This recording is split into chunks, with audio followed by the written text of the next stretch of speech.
What's going on YouTube? Ferocity here. Hope you guys are doing well. Before we turn the page on 2020 and move to 2021, I want to do a state of the Call of Duty community. A video where we reflect on the last year and see if we can use some of what we've learned in the last year to propel this franchise forward into 2021 and beyond. Because I honestly think 2020 overall was a pretty decent year for Call of Duty. And I'm going to explain why in this video, but realistically, it wasn't all that bad. Yes, at the start of the year, it looked horrific. Modern Warfare 2019 was a terrible game. In and out. Did not enjoy the multiplayer. Campaign was good. The console exclusivity mode, what was that even? Hey, we're gonna launch this game not complete on Xbox or PC though, but hey, if you have a PS4, you get this mode that should be in the base game. Now, console exclusivity is a complete another video that I'm gonna touch on in the future, because I don't think it helps anyone out, especially when you're releasing a game on multiple consoles. It's just silly to say that, hey, this character's available on this console and not on this console, and you're like, that's kind of dumb. Like Soul Calibur 2 did it, I think, or Soul Calibur 4, whichever one was on GameCube and had Link in one, but not in the other ones. It was like, I get the licensing part, but at the same time, it's like, just allow the game to be complete on launch, please. That's all we want. Anyways, the series looked pretty bleak at the start of the year because realistically, the Modern Warfare multiplayer just was kind of dead on arrival. It was boring, it was bland, nothing was really great, the maps were really boring and just bad, and there wasn't really any redeeming factors. And then they started to introduce some classic maps, they brought in Shoot House, and it kind of got a little bit better, but at the same time, like, you only wanted to play the classic maps. You only wanted to play Shipment, you only wanted to play Shoot House, you only wanted to play Scrapyard or Vacant or Crash, and that was it. And on top of that, they brought in maps like Backlot and Crash and Vacant and added in extra areas for no apparent reason. Like, if you're gonna bring in a classic map, just bring in the map as a classic map. You don't need to completely change it by any means. You just bring it back in. There's no need to do anything else to it. So it kind of just defeated the purpose of bringing in classic maps anyways. They had to Modern Warfare it up by adding extra rooms with doors for some reason. Like, it just didn't make any sense. Anyways, it was an okay experience at that point because we did have some classic maps that really showed the kind of missed potential of this game, because there were good moments when you played on these classic maps, but there weren't enough of them to really keep people playing all the time. In come Warzone. Because honestly, I was wondering where the Battle Royale for 2019, 2020 was going to be for Call of Duty. Because after what we saw in Blackout, it was an okay mode, it was a pretty decent mode, but the problem was it was hidden behind a paywall, and most Battle Royales at the time weren't hidden behind a paywall, except for PUBG for the most part. Most of them were on this free-to-play model. Look at Fortnite, look at Apex Legends. Those were the two biggest BRs at the time, and they're not behind a paywall. And Activision did the right thing in conjunction with Infinity Ward and Raven Software to release Warzone free to all players, free to anyone.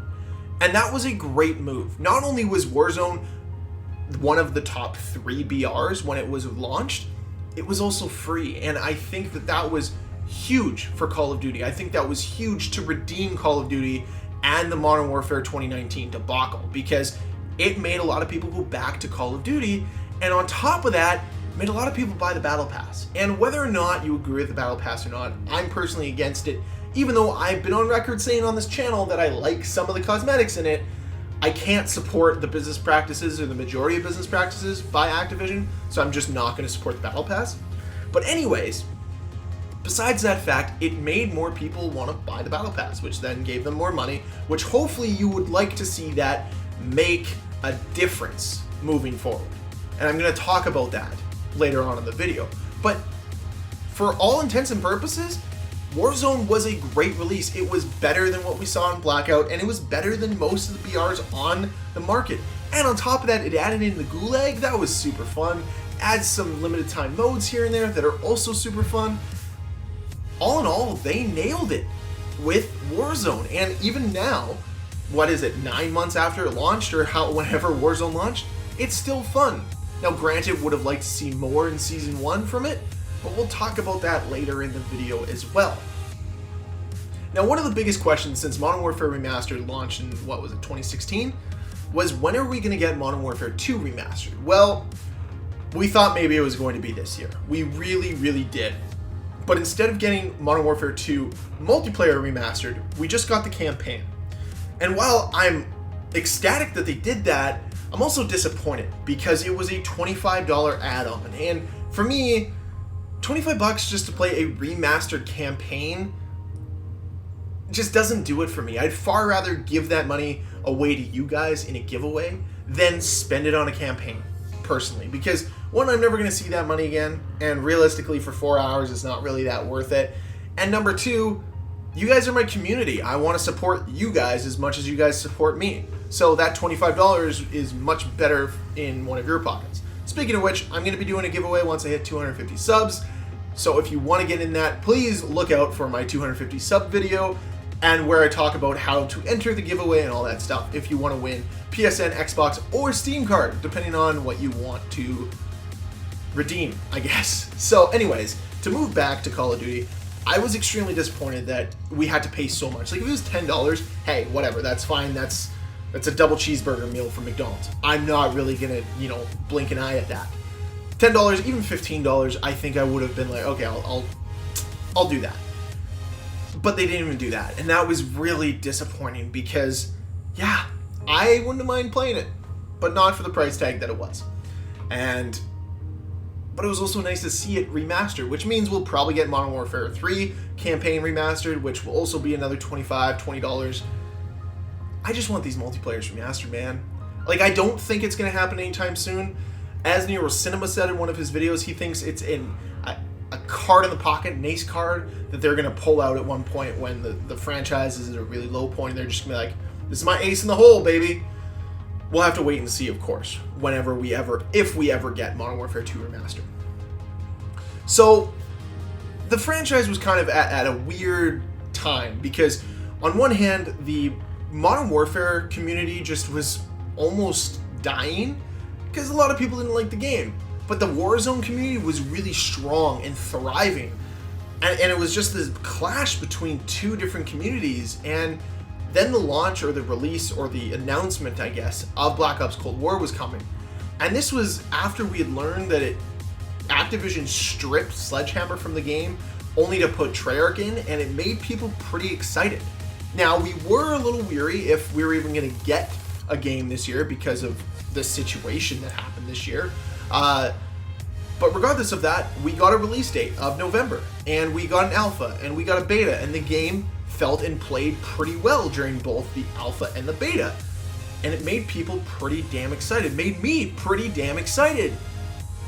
And then the launch happened, and we noticed all of these issues. We noticed all of the stability problems, all the weapon problems, all the optimization problems, the issues with the next-gen consoles. Everything started to crack, and it was really disappointing. There was no Warzone integration in it, and it just kind of felt really incomplete. Then Season 1 happened, and the game feels way more complete now. It feels that they actually did a good job to not only implement a kind of a cross-game progression system, but they are making it so Call of Duty doesn't die every single year when a new game launches. We have Modern Warfare directly there on every single startup screen. We have Black Ops Cold War on every single startup screen. Whether you're playing Warzone, Call of Duty, Modern Warfare, or Black Ops Cold War, you're always going to have the selection of picking one of the three. And if you're a free Warzone player, you're going to be looking at buy Modern Warfare or buy Cold War every single day you launch Warzone, which is not a bad business practice, which isn't a bad marketing strategy. And it might turn into more sales for Activision, which is all they really want at the end of the day. Now, also with Season 1, they launched a pretty kick-ass Battle Pass, if I'm being honest. And the way they integrated Cold War weapons into Warzone was well done. And the fact that everything is linked all together through the Battle Pass is really cool. And I'm excited to see where they go with this in 2021. Where I do have a bit of a gripe is the fact that one of their most successful modes, Warzone, didn't really get a revamp here in Season 1. And if we have to wait another 2, 3, 4, 5 months before we get either a new map or a new revamp of the current map, that's going to be a little disappointing, because I think that was one of the big issues with PUBG for a little while, was it felt really stagnant when you have a game like Fortnite who's literally changing their map every 60 days. That's tough to keep up with, and it makes it so the game feels unique all the time, and once you start learning how to play it, the map changes, and I really like that about Fortnite when I was back and playing into it. And I would like to see the same thing with Warzone. Like, do you guys remember when the stadium blew up? That was a pretty big deal. That was kind of cool. And we just haven't had that. And it would have been nice to get something reminiscent of that. Instead, we just got a rehash of a map we've already seen many, many times before. It was just disappointing, realistically. And I feel for the Warzone players that really wanted a better, unique experience here on Black Ops Cold War Season 1. So, where do we take the series from here? How do we make the series better? Well, we take the good from 2020. We use the good as a catalyst. We use Warzone and really propel that forward. We use the cross-game progression system, and we use that moving forward. So, if they launch a game in 2021, we don't completely abandon Black Ops Cold War. That way, those in-game earned cosmetics or rewards can still be enjoyed in the future iteration of Call of Duty.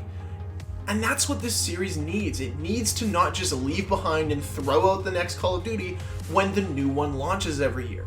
Having a cross-progression system would be excellent for the game. The way they've monetized the game right now is actually pretty good. The Battle Pass to me seems fair to all players, and I don't really have any gripes with it. I don't have to support it because it's Activision that's making me not support it, not the actual content inside the Battle Pass. I would also like to see some separate cosmetics being offered to players outside of the Battle Pass that aren't just in bundles, like, hey, you can just buy this skin, or you can just buy this weapon camo, whatever it might be. I would like to see more of that integrated moving forward. But right now, we have a pretty solid foundation for Call of Duty to build off of, to actually be great for years to come. Warzone is an awesome Battle Royale map, and it is an awesome Battle Royale game mode, and honestly, let's build off that. Black Ops Cold War has a very strong foundation to be a great game.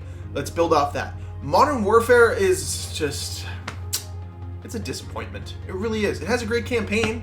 I mean, it has that going for it. But we could get rid of Black Ops, or we could get rid of Modern Warfare 2019 and just bring in a new Infinity Ward game, maybe Ghost 2, whatever it is. I would like to see them really, really, really go bold here in 2021, really surprise the community with things, because things are trending upwards, and honestly, this is when you take a risk. Not necessarily when it's going down. That's when you can play it a little safer. But remember when Call of Duty was really on an uptick and then they went to advanced movement, and that was a big, big risk?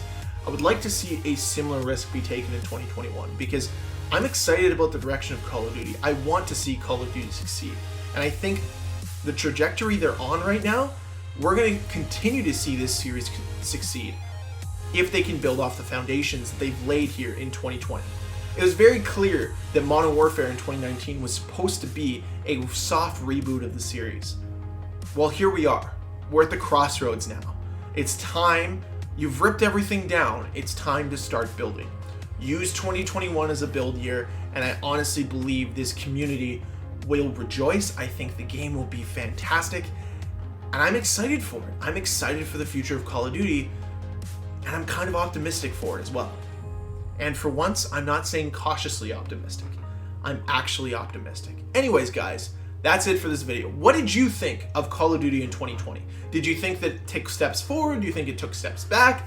Let me know in the comment down below. And as always, guys, if you enjoyed this video and you want to see more videos from me, please hit that subscribe button. If you enjoyed the video, hit the like button. And I'll see you guys on the next time. Bye.